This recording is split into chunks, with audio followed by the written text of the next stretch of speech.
Hey, welcome back to another G.F.E, God, Family, and Everything Else podcast. My name is Kevin, and I have another good one to discuss with you today. And today's topic that I wanted to share with you is in regards to patience and waiting on God's timing.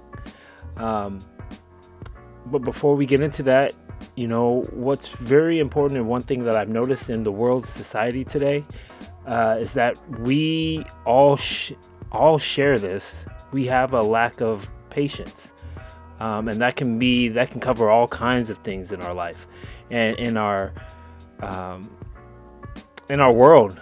To be honest, I mean, there's a lot of things responsible for it and why it may cause us to be impatient, but there are some negative effects to being impatient, because what it can do is it can create frustration, and you don't want to be frustrated.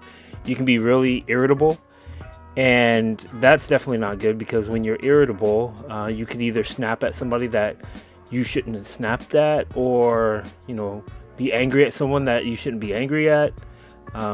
Frustration you can take that out on someone that doesn't even deserve your frustration, just because we lack the patience in whatever that we are trying to pursue or what we're trying to do.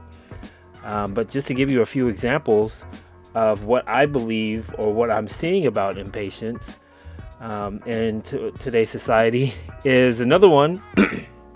Let's just go straight with holidays. It seems like right around the corner, there's always another holiday just right there. Like once we're finished with one, then the next one shows up. It's crazy.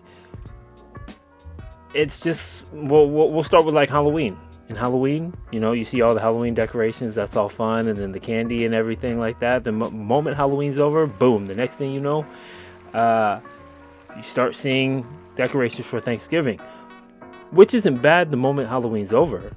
But what you see is, let's say midway into October, you start to see some of Thanksgiving's decorations and promoting Thanksgiving, and then there's not even a chance for Halloween to be even celebrated, just to have fun or anything like that. Once that's over, then now we're in the month of November where we're celebrating Thanksgiving.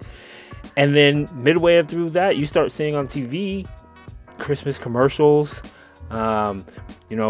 things promoting toys, Santa Claus, all of that. And we haven't even got to celebrate Thanksgiving yet. So it's kind of killing it for you to enjoy the holiday at that moment. To enjoy Thanksgiving, because it immediately makes you start thinking about, okay, now I need to start preparing for Christmas. Now I need to start buying these gifts. And then what happens after Thanksgiving? We have that shopping holiday, Black Friday, which is no longer Black Friday, I might add. It's now either Black Wednesday, Black Thursday. It seems like deals are starting to come sooner and sooner for people, and it's no longer celebrated on the day that it's supposed to be, Black Friday. Growing up, I would always wait in line with my mom on Friday for the deals. Now you can get in line a lot sooner. People start camping out 24 to 48 hours before. And if you get in that door, sometimes on a Thursday, you can get that deal. It's not even Friday yet. So it creates a big, craze, which is cool to get deals. Nothing's wrong with getting deals. We've benefited off of it as well. But what's sad is that when you start promoting it like that, people start getting ready for it. They're excited about it, and then they start waiting in line, and then they're anticipating when the doors are going to open, and then people start to get fights because somebody accidentally bumped into one another, and then you may have accidentally cut, not noticing that somebody was behind you. Then it just all kinds of chaos, and all this stuff starts to break out. Because we're impatient, we start to get irritated, either because they didn't have enough for the people that waited in line. You waited so long, and then all you suddenly find out that you can't get what you waited in line for anymore. So the reason why I'm talking about this is because, like I said, it starts to create a negative impact in society, and that, when you have that type of impatience, that can also correlate whenever you are praying with the Lord. When you're praying to God, when you start developing that type of impatience from just in the world, you start to kind of force that upon God. When you face a situation where you're calling on God and asking for help, or you're just asking for guidance, and then you feel like you're not getting a response in your timeline, then you start to get upset, and then you start to blame God whenever something happens, which isn't right. We need to trust God in all aspects, or no matter what the situation is. And it says in Psalms 102:13, God will never act too late or too early in your life. But we don't want to understand that. We want God to work on our timeline when it doesn't work that way. God's timing is perfect. His timing is perfect. He puts us through situations for a reason. And it seems like we don't want to understand that. We want God to follow us when it's definitely not that way. We need to align with God's will, not have God align with our will. No. And a lot of things that can develop out of that whenever you feel like, oh, maybe God's not listening to me, or, God's not answering because this situation is going to happen on this date and I'm not seeing any action. You start to develop a lack of trust in God, which is highly dangerous, I might add. You start to develop a lack of faith in things, faith in God. Whenever you start to set expectations on God, which is not right. We must trust God always, and that's what he's always telling us in his word, is to trust me. Even through the storms that we're facing, is to trust him. God's timing is always perfect.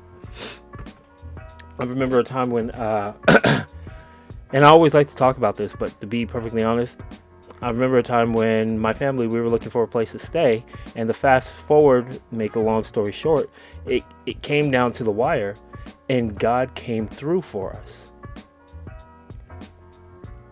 And I wasn't telling God like, hey, you need to answer it now. I did find that what we were doing is every night we were praying to God and saying, hey, you know what, Lord, we've been looking for a place, but we're going to place it in your hands. We're going to trust you.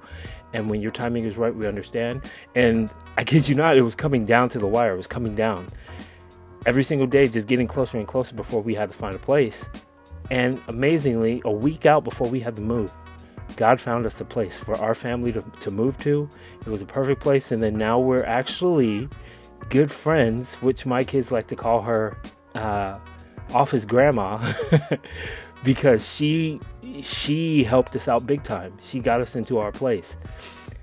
And that's what I'm saying, is that we left it in God's hands because his timing is perfect. We were able to meet such a wonderful woman. Her name is Dolores, by the way, and a family. Her husband's name is Danny, and her awesome son is named Russell.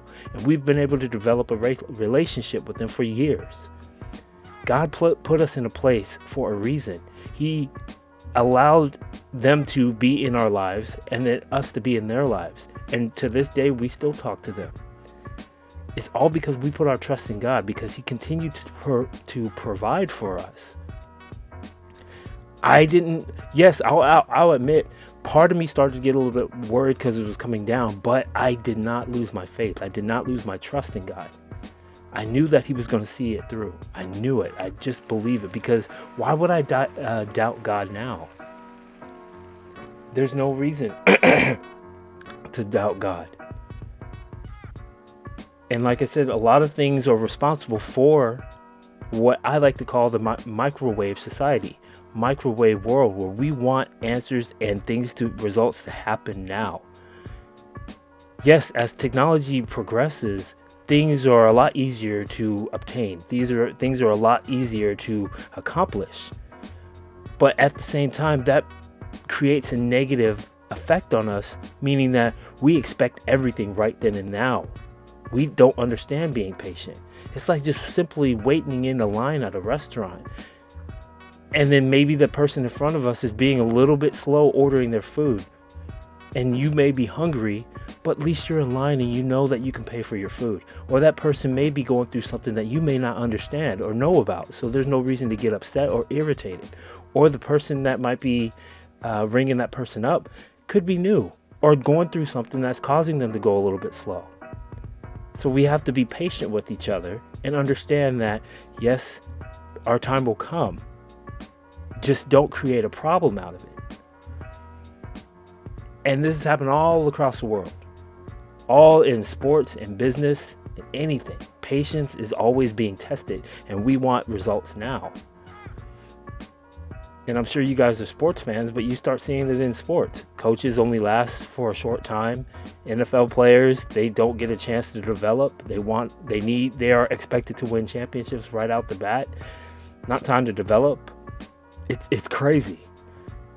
It's honestly crazy. And I'm seeing it. And I like to consider myself a very patient person. Sometimes my patience is tested whenever it's with my boys, but I'm recognizing what's going on, and I'm asking the Lord, please each and every day to provide me the patience, for my family, because I love them and I'm thankful for them. But there will be times where your patience is tested, and just rely and give it to God, and He will get you through it. So whenever we're praying to God, no matter the situation that we may be facing in our life, understand that God's timing is always perfect. It's always going to be perfect. And it's not going to be according to our timeline. It's according to His. Reason why God doesn't answer right away is because it strengthens our faith. It strengthens our trust in Him. It builds that relationship that I've always been promoting on here, that we need to build a strong relationship with God. He wants us to sit down with Him every single day and communicate with Him about whatever is bothering us, or whatever we're happy about, or whatever that we may feel like might be tempting us. To trust that we can put it in His hands, and He can always guide us in a different direction. It's simple as that. But some people say, no, you know what? It's not that simple. Yes, it is. Yeah, it's a battle. But God doesn't give us more than we can't handle. But, the other day, actually, I came across a fellow podcaster. He was mentioning about, how God doesn't give us more than we can't handle. And he kind of looks at it at a way, as which I completely understand, is God does give us a lot, but He gives us the amount where we can't handle it, but we need Him to take care of it. So think of it that way. It's not like God's making it an easy path for us. Yes, we are overwhelmed with situations, but we have to rely on Him, pray to Him, and He will get us through that. That's where what we need to do is build that trust and rely on Him no matter what. So what he was saying and how he painted it and made it so we can understand that we need God in every bits of our life, I like that. Because sometimes we can go around and think, oh, don't worry, God will make it easy for me to deal with. Sometimes we are overwhelmed with the situation, where the only answer to answering it is placing it in God's hands. And when God sees that, we're like, oh, you know what? This is just too much.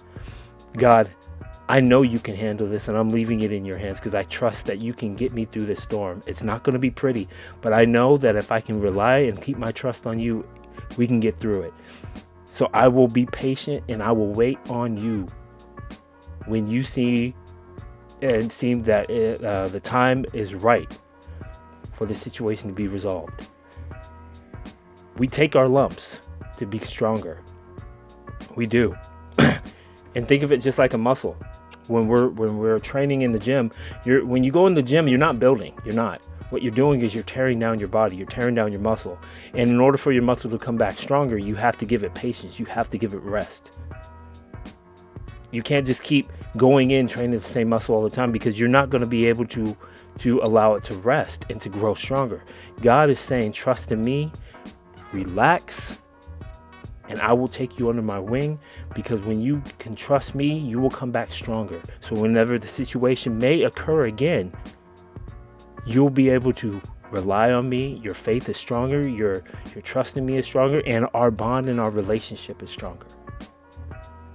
So try not to have that microwave mentality whenever you face a situation. I know it's easier said than done, but it can be done. So I just wanted to communicate that with you, because I've noticed that a lot in today's society, and how impatient a lot of people can be. And you and I, we are also growing and continuing to grow in God and building that relationship. So you are here to learn, just as I am here to learn. So I don't want to speak like I know everything. I speak on things that I know that I can improve on, and I believe that you can too. So I want to thank you for listening to G.F.E, God, Family, and Everything Else podcast.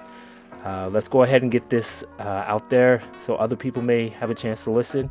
Hit that like and subscribe button, and go ahead and share this as well. I would love for you to do that, because I would love for this podcast to grow, just so we can go ahead and continue furthering God's kingdom. I don't do this for me. I do this for God. And that's the only benefit I want, is to make God happy and to glorify and praise his name each and every opportunity I can. So thank you again. I'm out.